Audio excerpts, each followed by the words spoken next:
UP से हैं शारदा जी, स्वागत है आपका। हेलो। हाँ जी। वालेकुम अस्सलाम। वालेकुम सलाम। जय हिंद, स्वागत है आपका। बताइए मैम, सवाल करिए। मैम मेरे ना आपकी है सर्जरी करा, नाक का तलवा उसको बंद। सर्जरी कराइए किस चीज की? दांत की, दांत हमारी दांत की, हाथ की? दांत की, दांत दांत की। दांत अच्छा, की, सवाल की। क्या है आपका? जी। तो उसमें ना कोई भी दवा वगैरह जो मुझे नीचे आती हो और मतलब नाक के जो तलवे के छींके आ रही हैं? आपकी आवाज कट कट के आ रही है। अभी एक मिनट। जी मैम, एक बार दोबारा दोहराइए अपना सवाल। अभी मैं अंदर मैम मैंने ना सर्जरी कराई थी। ठीक है मैं नहीं, मैं 3 साल हो गए। मैम, तकलीफ बताइए, तकलीफ क्या हो रही है आपको? मैं नहीं, मतलब खाना वगैरह तो मेरे ना उसमें बहुत आती है, मतलब वगैरह ठीक है।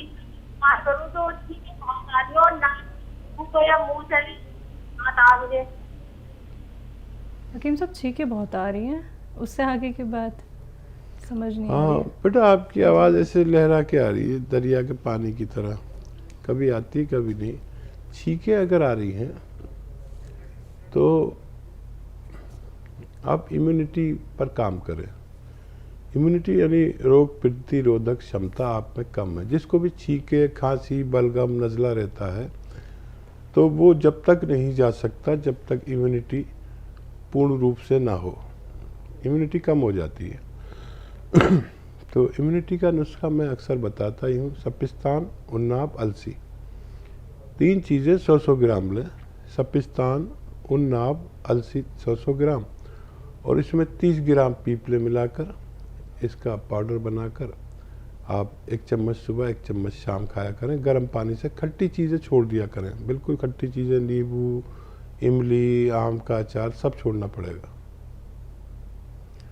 फिर आप इसे इस्तेमाल करें और 5-6 महीने करें ताकि ये झंझट ही आपका ख़त्म हो जाए छींके आने का। थोड़ा यूनानी में ज़्यादा दिन दवा खानी पड़ सकती है। जी। संभल से हैं सुल्ताना जी, स्वागत है आपका मैम। जी, अस्सलाम वालेकुम। वालेकुम अस्सलाम मैम। हाँ, ठीक है आप? जी हम ठीक हैं, आप कैसी हैं? हाँ, मैं भी ठीक हूँ। शैला जी, आपको तो देखकर दिल खुश हो जाता है, बिल्कुल मुझे डॉल लगती हैं आप। शुक्रिया मैम, शुक्रिया। हाँ, और हकीम साहब अस्सलाम वालेकुम। वालेकुम सलाम, जीती रहिए। कैसे हैं आप? बूढ़े आदमी की कोई तारीफ नहीं करता, सब जवानों की करते। आप तो हैं ही अच्छे, ज्यादा तारीफ करते हुए डर लगता है मुझे। इसलिए डर लगता है, पूछो क्यों। जी। कभी कभी नजर हो जाती है, जब ज्यादा इंसान तारीफ करता है तो मुझे डर लगता है कहीं इस तारीफ को भी नजर ना हो जाए। मोहब्बत ज्यादा करता है तो मोहब्बत को नजर ना हो जाए। तो आप चाह रहे हैं इनको नजर हो जाए? किसको? शैलजा जी को? नहीं, शैलजा जी को नहीं होगा। मैंने माशाल्लाह कहा है, माशाल्लाह से बहुत अच्छी लगती है। आपने भी मेरी बात एकदम पकड़ के टूदा पाइन जवाब दे दिया। नहीं, मैं तो खुद चाह रहा हूँ शैलजा को नजर हो जाए, मुझे नहीं हो। नहीं, माशाल्लाह से आप दोनों ही बहुत अच्छे हैं। ना शैलजा जी को नजर होगी और ना आपको होगी। और नजर भी अलग अलग तरीके की होती है, और सच पूछो तो नजर होती भी अपनों की है, क्योंकि अपने ही तो ज्यादा प्यार करते हैं। लेकिन माशाल्लाह आप बहुत अच्छे हैं दोनों, और इंशाल्लाह नजर नहीं होगी। और नजर अगर होगी तो उसके भी इंतजाम है, अल्लाह बहुत बड़ा है। नजर उतार देना फिर दूर से ही टेलीविजन के ऐसे। बिल्कुल, ये काम तो कर चुकी हूँ मैं। बहुत अच्छे। मैंने कहा नहीं था, आज आपकी बात का जवाब दिया है तो कह रही हूँ। जी कैसे हैं आप, ठीक है? अल्लाह आपको हमेशा खुश रखे, सलामत रखे और आपकी हर जायज़ तमन्ना अल्लाह पूरा कर दे। आप बहुत अच्छी लगी, खुश हो गई हमारी बात से, तो हम भी खुश हो गए। आपकी बात से तो हमेशा मैं खुश रहती हूँ, बड़ा अच्छा लगता है। और 2 दिन आप कहाँ थे? ना सैटरडे में आपका पता लगा, ना संडे में पता लगा आपका। 2 दिन हाँ। आपने प्रोग्राम नहीं दिया। वैसे मैं सोच रही थी हो सकता है दिल्ली आ गए हो आप। दिल्ली आ गया गांव से। अच्छा और आपको बता दूं कि जी। एक संस्था, विदेश की संस्था ने मुझे डॉक्टरेट का डिग्री दी, पीएचडी। माशाल्लाह तो माशाल्लाह। प्रोग्राम चल रहा था तो किसी ने पूछा शगुफ्ता आपने क्या किया है, तो मैंने कहा ये पीएचडी है, लेकिन मैं भी कल से पीएचडी हो गया हूँ। तो मैं और शगुफ्ता तो पीएचडी है। अब पता नहीं शैलजा क्या है, मुझे नहीं पता भाई। शैलजा की खूबियाँ सामने से ज्यादा दिखती हैं और अंदरूनी भी हैं। और इतनी खूबियाँ सामने दिखती हैं तो अंदर कौन सी खूबी नहीं होगी इनकी? बताइए क्या सवाल पेश। अच्छा हाँ, मैं ये कह रही थी कि पहली चीज तो ये आपको मुबारक हो, आपने ये खुशखबरी सुनाई, बड़ा अच्छा लगा। और आज हमारे जो दूध देते हैं घर पे वो आए थे, तो पिछले दिन उनकी मदर की बहुत तबीयत खराब थी। मैंने पूछा क्या हो गया, कहने लगे उनका कोलेस्ट्रॉल बढ़ा रहता है और उनको शुगर भी है। तो मैंने कहा आप उनको जैतून का सिरका मंगा लीजिए अतिया कंपनी का, मैं आपको हेल्प लाइन नंबर जो है वो दे दूंगी आपको। तो बोले मेरे तो अभी हालात नहीं है बाजी। तो मैंने कहा अच्छा कोई बात नहीं, आप परेशान मत। तो मैंने कहा मेरे पास रखा है, ले जाओ। मैंने उनको ऐसी बॉटल उठा के दे दी और बता दिया। आज वो मुझे बता रहे थे मेरी माँ को बहुत फायदा हुआ है, अब उनका बीपी भी नहीं बढ़ता है, शुगर में भी उनके कंट्रोल है, और बाकी मैंने कहा और सुकून भी है। तो मुझे बड़ी खुशी हुई इस बात को सुन के। और कहने लगे आप मुझे दवा और मंगा सकती हैं? मैंने कहा हाँ बिल्कुल मंगा दूंगी मैं आपको नंबर दे दूँ? तो बोले नहीं बाजी। मैंने कहा चलो अच्छा मैं मंगा दूंगी, मैं समझ गई क्या कहना चाह रहे हैं। तो बहरहाल मैं ये खुशखबरी सुना रही हूँ कि बड़ा अच्छा लगता है जब लोगों को फायदा होता है और वो बताते हैं आकर। और मेरा सवाल ये है कि मैं पूछ रही थी गोंद मोरिंगा और ये गोंद सिया क्या हम गर्म पानी के साथ यूज कर सकते हैं? जरूर कर सकते हैं जी। और कोई सवाल तो नहीं है मैम आपका? हाँ एक सवाल और है। दूसरा सवाल ये है कि हमारे जो प्रदीप सर हैं उनको बता रहे थे कि रात में नींद नहीं आती, तो मैंने उनको भी वही जैतून का सिरका बताया था, आप रात में लीजिएगा 2-3 चम्मच पानी में डाल के, इंशाल्लाह आपको नींद आएगी। और उनको यूरिन के लिए बता रहे थे, हर घंटे मुझे वहां जाना पड़ता है टॉयलेट में। तो मैंने कहा ये तो बड़ी प्रॉब्लम है। तो मैंने उनको फिर बताया, मैंने कहा एक वो लाजवंती आती है, लाजवंती आप ले लीजिए और चिलगोजे का गोंद और वो 1 चुटकी डालना है, और लाजवंती आधा चम्मच और आधा चम्मच ये अलसी का पाउडर, और इसको आप दिन में 1 बार या 2 बार ले लें। अब मुझे ये नहीं पता ये पानी से लेना है या दूध से लेना है, तो मैंने बताया तो उन्हें पानी से ही। मैंने कहा जब हकीम साहब ने अपना ही नुस्खा बताया था तो दूध का कहीं जिक्र नहीं किया था, पानी का ही किया था। तो आप बताइए क्या ये बात सही है? जी हाँ, बहुत खिदमत माशाल्लाह कर रही हैं आप, और आपकी मोहब्बत ऐसी है कि लोगों को फ़ायदा भी हो जाता है। शायद मैं नुस्खा बताऊं तो इतना फ़ायदा ना हो, आपकी मोहब्बत से ज़्यादा फ़ायदा हो जाता है, नीयत होती है, क्योंकि आप में खिदमत का जज्बा है और लोग इसका फ़ायदा भी उठा लेते होंगे। मैं जानता हूँ कि एक आदमी जो अपनी माँ को दवा दिलवा रहे हैं, एलोपैथिक तो दे रहे हैं, उसके लिए उनके पास पैसे हैं, लेकिन यूनानी के लिए नहीं है। तो अल्लाह आपकी हिफाजत करे। बहरहाल ये नुस्खा जो आपने कहा, ये पानी से भी ले सकते हैं, दूध से भी ले सकते हैं, दोनों सूरत में फ़ायदा करता है। खाने से पहले भी ले सकते हैं, बाद में भी ले सकते हैं। आपने सारे नुस्खे लिख रखे हैं और यही नुस्खा है, और एकदम जाम कर देता है। किसी को वो पेशाब बार बार आता हो, किसी को वाइट डिस्चार्ज की शिकायत हो, किसी को सैलान की हो, यानी औरतों के मर्ज़ को सैलान कहते हैं, मर्दों के मर्ज़ को जरियान, जिसे धातु रोग भी कहा जाता है। ये अक्सर ख़वातीन में यानी महिलाओं में और बच्चों में ये परेशानी है और वो शेयर भी नहीं कर सकते। एक दो खुराक अगर खा लें तो उसी दिन एकदम जाम कर देते हैं।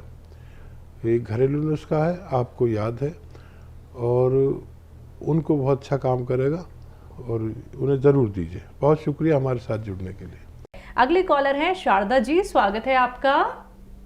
जी नमस्ते मैम। जी नमस्कार। मैम हकीम साहब से बात करना थी। आपसे मेरी 1 हफ्ते पहले बात हुई थी। तो मेरे हस्बैंड को क्लॉटिंग हुई थी, उस बारे में खून कट गया था, पूरी बात नहीं हुई थी। तो मैंने गोनसिया मंगवा लिया है और जैतून का नमक आपके तरफ से मंगवाया है। जी जी जी ठीक है। तो उसको कैसे देना है और उनको शुगर भी है, वो पूछना था मुझे आपसे। ठीक है। अच्छा देखिए, गोनसिया आधा ग्राम सुबह नाश्ते के बाद, आधा ग्राम शाम को लेना है। ये उनके दर्द के लिए है और क्लॉटिंग के लिए और नसों में ताकत के लिए है। और क्लॉटिंग के लिए ये जो नमक जैतून आया है, 1 चुटकी में जितना आ जाए पानी में मिला दीजिए, 1 गिलास में या 2 गिलास में। और 1 चुटकी आप जो मीठा सोडा आपके किचन में होता है ना, बेकिंग पाउडर जिसे कहते हैं, मीठा सोडा या खाने का सोडा, वो भी मिला दीजिए, 1-1 चुटकी दोनों। और सुबह और शाम 2 बार दीजिए, कभी भी दीजिए, 2 बार देना है, सुबह और शाम, ये पानी पिलाना है। तो इससे क्लॉटिंग्स में और फालिज में और चर्बी में कमी आएगी और ब्लड प्रेशर नॉर्मल की तरफ जाने लगेगा, कोलेस्ट्रॉल कम होता है। और डायबिटीज़ की दवा लेते रहें, और डायबिटीज़ के लिए गोंद चिलगोज़ा 1-1 चुटकी लिया जाए तो डायबिटीज़ भी कम होना मुमकिन है। अगले कॉलर हैं प्रेमचंद त्यागी जी, स्वागत है आपका। नमस्कार मैम। जी नमस्कार सर। नमस्कार सर जी। जय हिंद, स्वागत है सर। और ठीक है तबीयत सर जी? सब बहुत बेहतर है। आज आपके सामने हूँ, शैलजा त्यागी बैठी हैं। त्यागी साहब। हाँ मैंने देखा है कि लाइव आ गए आप स्टूडियो में, बड़ी खुशी है आपको देख के। जी। और सर आदमी आया तो जमीन पे भगवान ने इसीलिए भेजा है कि लोगों की खिदमत करे, दुख सुख में काम आए। लेकिन इंसान एक ऐसा है, पता नहीं किस दुनिया में खो जाता है और क्या करने लग जाता है। आके धरती पे आता तो इसीलिए है वो। लेकिन बहुत आदमी ऐसे भी हैं जो दुख सुख में काम आते हैं, आप जैसे। धन्यवाद। और सर मेरे सवाल भी हैं और 2 केस मैंने भाग किए हैं अभी। उनके शरीर पे ना खून निकलता था और ये रेशा निकलता था सारे शरीर पे, कपड़े नहीं पहन सकते थे। 2 बंदे मैंने बिल्कुल ठीक कर दिए आपकी दया से। अरे वाह भाई वाह। और सर एक मेरा सवाल है, ये मोटापा बढ़ जाता है ना, जैसे पेट बढ़ जाता है, दे तो मैं भी देता, लेकिन मैं आपके मुख से सुनना चाहता हूँ। वो भी प्रोग्राम देख रहे हैं जिनका है वो केस, वहां तुम देखना, वहाँ गुरुजी बताएंगे आपको सारा कुछ। और सर हम तो यही दुआ करा है कि जब तक आपकी जिंदगी है ऐसी ही हमारे को दिखते रहे, आप यहीं बैठे हुए। और आपके केस तो मेरे पास बहुत आते हैं सर, मैं बहुत हूँ, कम से कम 30-35 तक पहुंच गया मैं, जो मैंने ठीक कर दी है। ठीक है। और दिन रात सेवा, यही सोचता हूँ कि दिन रात सेवा में ही निकल जाए जिंदगी। आप क्या वैद्य हैं क्या आप? मैं शुरू से मतलब मेरा इंटरेस्ट था, लेकिन आपको देख के तो इतना मैं ज्यादा हो गया कि बस मेरे को कोई काम ही नहीं सूझता। ठीक है जी। हाँ मैंने ऑर्डर करके दवाइयाँ आपसे ये मटेरियल मंगवा रखा है, आज पहुंच जाएगा। फोन आया था उनका वहां से। ठीक है। बहुत ही अच्छे इंसान हैं आप। मैंने आपको देखा नहीं लेकिन समझ में आता है कि आप 30-35 लोगों को फ़ायदा पहुंचा चुके हैं। यही था हमारा मकसद कि जो भगवान से डरने वाले लोग हैं वो हमारे साथ जुड़ जाएं। और भगवान ने हमारी बात सुन ली है, जो आप जैसे लोगों से हमारे संपर्क में डाला है। और जुड़े रहना, हमेशा जुड़े रहना, मेरे बाद भी जुड़े रहना, ये नुस्खे भूलना नहीं, और जहाँ तक पहुँचा सकते हैं पहुँचाइए। और शायद मैंने कहा भी था कि शैलजा आपको फ़ोन करेगी, इनका नंबर जी जी, ये होगा। करनाल में रहते हैं हकीम अच्छा। साहब। जी यही है ना आसपास? जी तो शैलजा आपको और आपके तमाम मरीज़ों को जिस दिन आएगी सबको जमा करना, सबके इंटरव्यू लेगी। कोई आदमी अच्छा काम करता है तो उसकी तशहीर, उसको दिखाना भी चाहिए। बुराई बुराई दिखती है, जहाँ देखो, अखबार में देखो, टीवी पे देखो। हम अच्छाई फैलाना चाहते हैं, तो आपकी ये अच्छाई हम फैलाना चाहते हैं अपने चैनलों के ज़रिए और यूट्यूब के ज़रिए, जो भी ऐसे प्लेटफार्म है। तो ये शैलजा आपके कांटेक्ट में रहेंगी, ये अपनी टीम लेकर पहुंचेंगी, आप सेवा करते रहिए। और दुबला करने के लिए शायद आपने नुस्खा पूछा था, तो बहुत अच्छा नुस्खा है भाई, बहुत ही कामयाब। ये जो नमक जैतून आप जानते ही हैं, 1 चुटकी, और खाने का सोडा 1 चुटकी, 2 गिलास पानी मिलाकर दिन में 2 बार पिलाइए, चाहे खाने से पहले पिलाएं चाहे बाद में। इतनी तेज़ी से चर्बी इससे जलती है, गलती है, पेट कम होता है, वेट कम होता है, कोलेस्ट्रॉल कम होता है, और हार्ट ब्लॉकेज तक की दुश्मन है ये। ब्रेन हैमरेज किसी को हो जाए, फालिज हो जाए, किसी का पेट ठीक नहीं हो, किसी का लीवर ठीक नहीं हो, किसी की किडनी सही नहीं हो, इन सब में यकसा काम करता है, एक सा काम करता है। तो ये नुस्खे आप अपने पास रखना, कोई और चीज़ आपकी खो जाए, ये नुस्खे नहीं खोने चाहिए। और ये नुस्खे फैलाते रहिए, इतना फैलाइए कि आपके आसपास कोई नज़र ना आए मरीज़। और आप बहुत अच्छा काम कर रहे हैं, भगवान आपसे बहुत खुश होगा और हम भी आपसे बहुत खुश हैं।